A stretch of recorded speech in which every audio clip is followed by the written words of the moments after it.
I was getting our Christmas decors from our basement when I saw my old box of DVDs. These are DVDs that I used to binge on during the Christmas break. I have DVDs of my favorite TV shows. I love Freaks and Greeks and The Sopranos.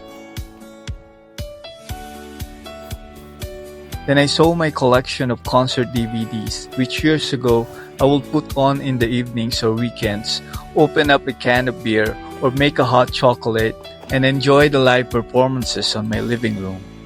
So I thought of sharing my music DVDs and maybe give you an idea about a way of enjoying music that is not very common nowadays. I don't have a lot of music DVDs, but I will share the ones that I like the most and to me have the best performances and was the best in capturing the sound and the performance at those events. Number 5 is Sheryl Crow Wildflower Tour live from New York. This concert followed the release of Sheryl Crow's album Wildflower. The performance was taped in New York City in October 31, 2005, and the DVD was released December 2006. Sheryl Crow is one of the biggest artists on 2000s, and she was inducted in Rock and Roll Hall of Fame in 2023. She always incorporates rock, pop, country, folk, and blues on her albums. On this concert, she performed with a string section that was conducted by David Campbell. David Campbell has worked with various popular artists like Metallica, Radiohead, and his son Beck. He worked on Beck's various albums, including the album Sea Change, which was featured on one of my videos about best hi-fi albums for audiophiles.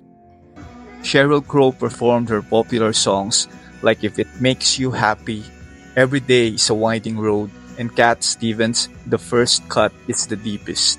She was backed ably by Tim Smith on bass, Jeremy Stacey on drums, Mike Rowe on keyboard, and Peter Stroud on guitar, who is also the musical director of this concert. I like that they constantly shows the musicians and the string section on the video. My favorite moment in the concert is the catchy intro to the song If It Makes You Happy, as it somehow transports me to the 2000s.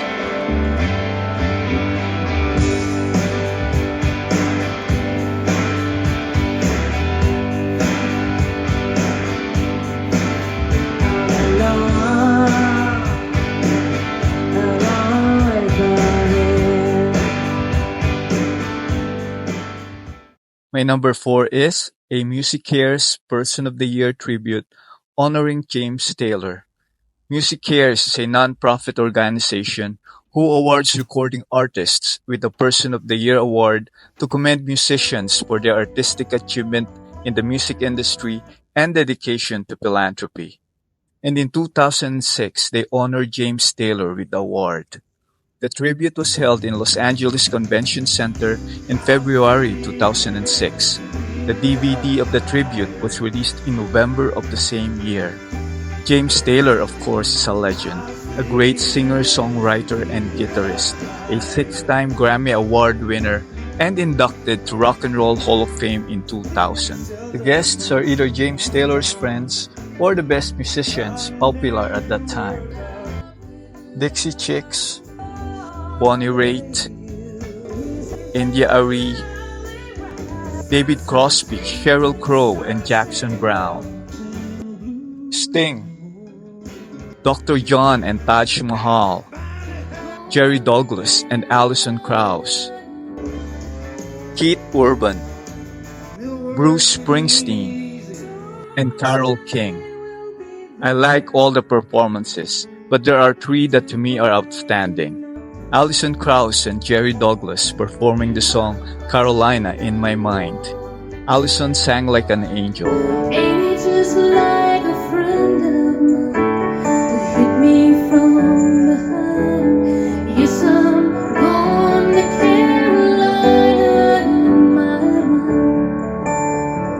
mind. And Jerry Douglas showed off his great dobro guitar playing skill.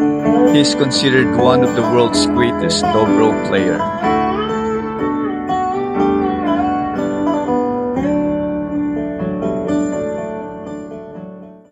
Bruce Springsteen's rendition of Mill Worker is so intense that he might have bettered the original.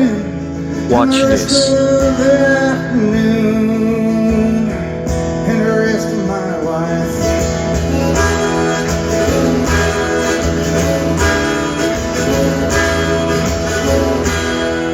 Now my mind begins to wander.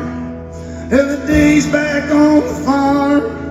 I can see my daddy smiling.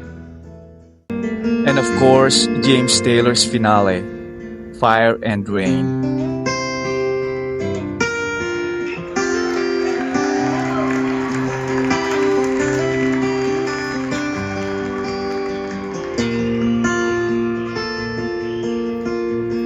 Just yesterday morning, they let me know you were gone.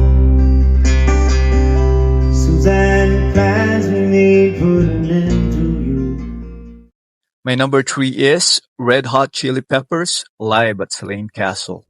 The concert took place in August 23, 2003, and was Red Hot Chili Peppers' first time headlining a show at Slane Castle in Ireland.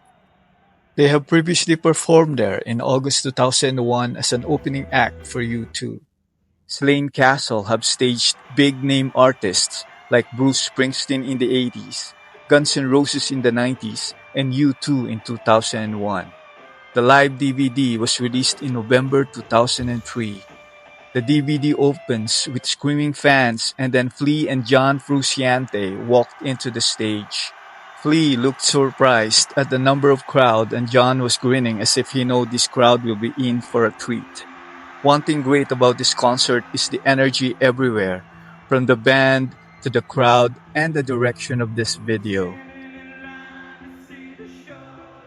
There is boundless joy and energy with Flea doing his famous and sometimes infamous groove. John playing with a lot of dexterity on his hips, and you can feel the songs as his face contorts with every note he plays. The screaming fans was also bursting with joy, and they show their appreciation while singing along to the popular tunes and bouncing beach balls. And then there's the perfect camera angle holding the band in freeze frame of mid-jump. The direction is excellent, giving perfectly timed shots of band members' faces and the crowd, providing a link between the two of them. Red Hot Chili Peppers played 18 songs from their albums that was released up until this concert. Crowd favorites, of course, is Scar Tissue, The Sapphire Song, Can't Stop, Give It Away, Californication, and Under the Bridge.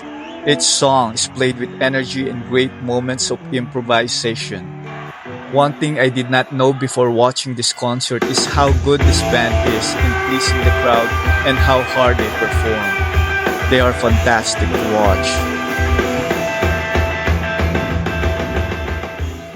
My number 2 is David Gilmore, live at Pompei. This concert was recorded at the Amphitheater of Pompei on July 7 and 8, 2016, and happened 45 years after Pink Floyd's famous concert there. The DVD was released in September 2017. This is a showcase of English rock musician David Gilmour's virtuoso guitar playing against the backdrop of this majestic venue.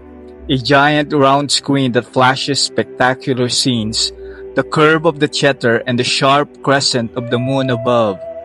The venue is spectacular as it is a UNESCO World Heritage Site and the oldest surviving Roman amphitheater in the world.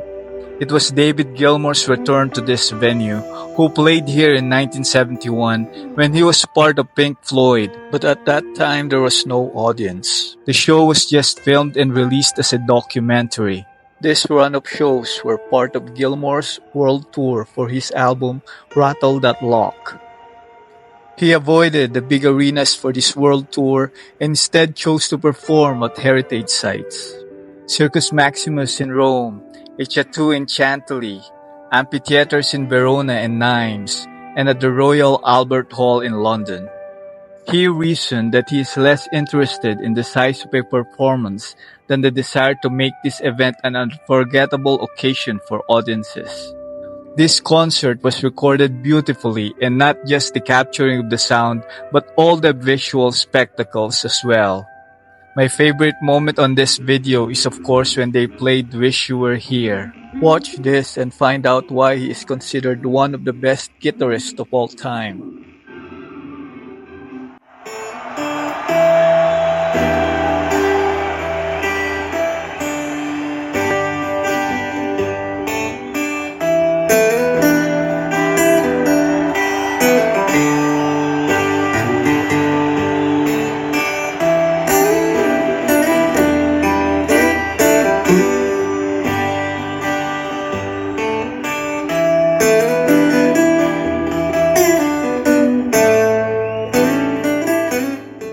The lighting designer Mark Brickma should be given a big pat on the back because of the fantastic light show.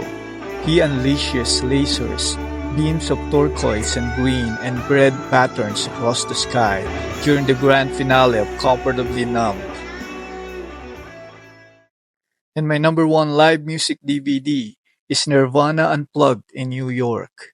The performance was part of the cable television series MTV Unplugged and was recorded at Sony Music Studios in Hell's Kitchen, Manhattan on November 18, 1993. The CD album was released in November 1994, but this DVD was released only in 2007. MTV Unplugged series began airing on MTV Channel in 1989 with artists performing their hits on acoustic instruments in an intimate setting, kind of like performing at a hotel lounge. Nirvana wanted to do something different from a typical MTV Unplugged performance. Drummer Dave Grohl said, quote, "We'd seen the other Unpluggeds and didn't like many of them, because most bands will treat them like rock shows except with acoustic guitars," unquote. Well, about 24 hours before Unplugged, Kurt Cobain was considering having Dave Grohl sit out because he thought Grohl's drumming would overpower the rest of the band, so there was a sense of unease before the band's performance. Cobain suggested the stage be decorated with stargazer lilies, black candles, and a crystal chandelier. It was interesting to watch musicians, who's known for powerful songs and performances, perform in a subdued manner. Nirvana played mainly lesser-known material and covers, with performance of songs by The Vaselines, David Bowie, Lead Belly, and Meat Puppets. In a break with MTV Unplugged tradition, Nirvana also used some electric amplification and effects, notably on David Bowie's song The Man Who Sold the World. And unlike many artists who appeared on the show, Nirvana filmed the entire performance of 14 songs in a single take. It included 1 song from their debut album Bleach, 4 from their second album Nevermind, 3 from their third album In Utero, and 6 covers. The only contemporary hit that the band played is Come As You Are from their album Nevermind. All Apologies from the album In Utero was not yet a big hit since it has not been released yet as a single at this time.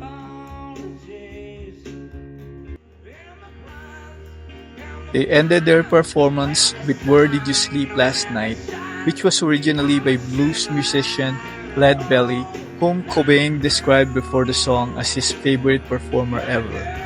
After this song, the show's producers wanted an encore with one of their more popular songs, but Cobain refused because he felt he could not top the performance of that song.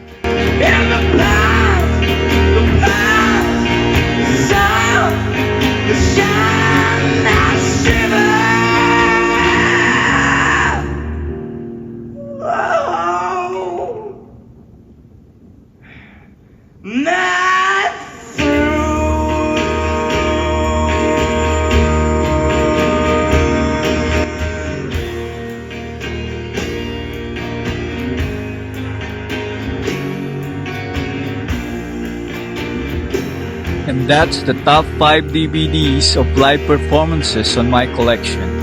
Now I know there are a lot more music or concert videos available and probably better than my concert DVDs. So let me know in the comments your favorite performance or concerts in DVDs. Enjoy watching.